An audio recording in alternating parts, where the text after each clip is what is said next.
Hey everyone, it's vmcampos, comic book fan. Welcome to another episode of the weekly vmcampos Comic Book Club. This is the series where I answer the question, what am I reading this week? For the free audio version of the podcast, head on over to your favorite podcasting apps and subscribe. This is the series where I review a comic book, new or old, from my collection on the following 5 dimensions: cover art, interior art, plot, and enjoyability of the book. Now, warning, I will be going through the various pages of this book, but I will not be spoiling the whole plot. You are encouraged to visit your favorite comic shops and buy the books I review for yourself. Visit your local comic shops, support your favorite creators and companies. It's really worth it. This week I'm reading Vengeance of Vampirella #1, published by Dynamite in 2019. Let's get started. A little backstory about the book. This is actually Volume 2 of Vengeance of Vampirella. Technically, there was Vengeance of Vampirella back in the 90s, 1994, 25 years later, continuing the story of that original volume. And Vampirella herself is a character that's been around for 50 years, since 1969, created by Forrest J. Ackerman, Trina Robbins, and realized by a famous cover by Frank Frazetta. The more things change, the more they stay the same. So starting off with the cover. I got the cosplay cover. There's many variants nowadays for many comic books, and this is no exception. There are literally dozens of variant covers. We'll see those later. I ended up getting the cosplay variant worn by Joni Brosis. She's got her classic Jose Gonzalez pose here, commanding her bat to kill. So this is a 5 out of 5. I'm always on the lookout for cosplay photo covers. There's been a big resurgence of photo covers nowadays, oftentimes focused on cosplay variants. This is a pretty authentic version of the costume. The pose is perfect. It's like the exact classic pose. Cool dark background, smoky and shiny. It really brings the character to life, so I give it a 5 out of 5.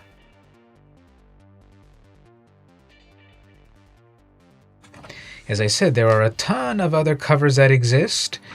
You can look at the cover gallery. We've got Joshua Middleton, Frank Cho, Ben Oliver, Lucio Parrillo, etc. We've got variants that deal with the original volume. We've got the Joe Quesada, Jimmy Palmiotti cover. We've got the Jay Lee cover, final issue from the original series in the 90s. Virgin covers, blank covers, which I totally hate. Sketch covers.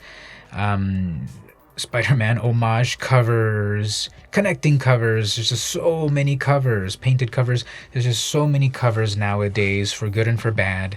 I ended up getting the cosplay variant cover, and I give it a 5 out of 5. All right, interior art. This one is done by Michael Maria and colors by Omi Remalante Jr. So the interior art is good.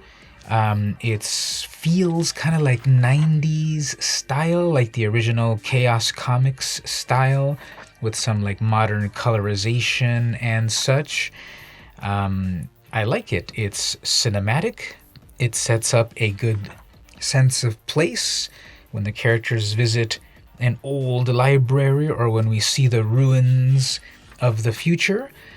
The anatomy of the characters is good. It's interesting how everything looks. There's a lot of demons, and like there's some sci-fi magical stuff as well as the decaying world.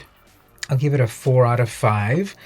It's good in terms of realism, but it's not hyper-realistic. That might make it a higher rating. It's not cartoony. That might give it a higher rating in my book as well, but it's still overall very good. It's a 4 out of 5 interior art.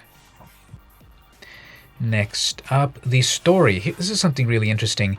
This is written by Michael Snigowski, who was the original writer of the Vampirella book back in the 90s. And we have this Prologue. Vampirella is dead. Long live Vampirella. For the past 25 years, humanity has been barely holding on.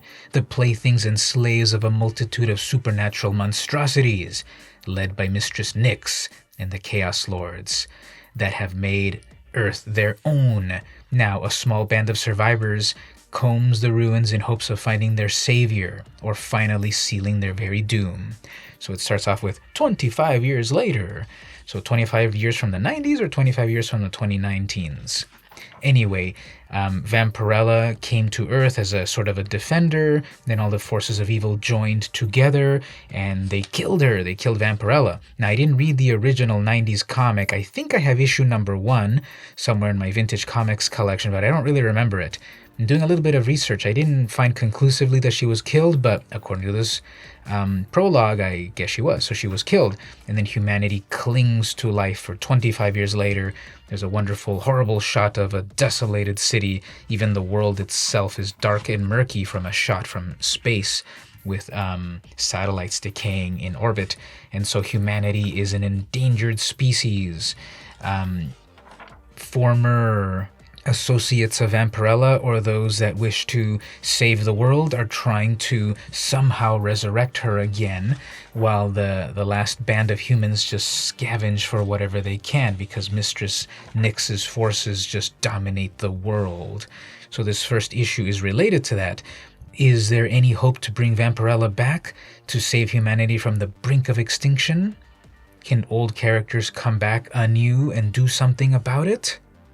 Again, I won't spoil the whole plot. You'll have to see it for yourself. But I've been enjoying it so far. I've read issue 1 and 2, but just based on issue 1, I'm enjoying it. I'll give that a 4 out of 5 as well. I want to see where this is going. I want to see if they're able to resurrect Vampirella. Will she have a vengeance? We'll see on the subsequent issues. Lastly, the enjoyability of the book. I liked it. I'll give it a 5 out of 5. I love the cover, first of all. Again, I'm always looking for the cosplay covers, photo covers. I like that they're bringing back like a 90s aesthetic and a 90s concept for this character that's been around 50 years. There's kind of like a lot of darkness to the book, but a little bit of hope. Will we be able to bring Vampirella back? Will she be able to battle Mistress Nyx? Is humanity doomed? Is it hell on earth, or is there hope? So I thought that was very enjoyable. So I'm giving this comic a 5 out of 5. So once again, if you'd like the audio-only version of the podcast, head on over to all your favorite podcasting apps. Spotify, Google Play, Pandora, Stitcher, everywhere. And subscribe for free. Perhaps think about going to Patreon, patreon.com/vmcampos, and pledge to get exclusive access to exclusive stuff, such as my exclusive Top Comic Book Picks of the Week video, or my other Magic the Gathering related stuff. I think it's worth it.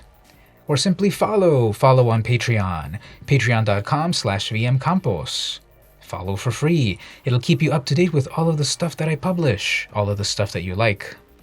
This week I read Vengeance of Vampirella Volume 2, Number 1 from Dynamite. This has been the weekly VM Campos Comic Book Club, and I'll see you next week.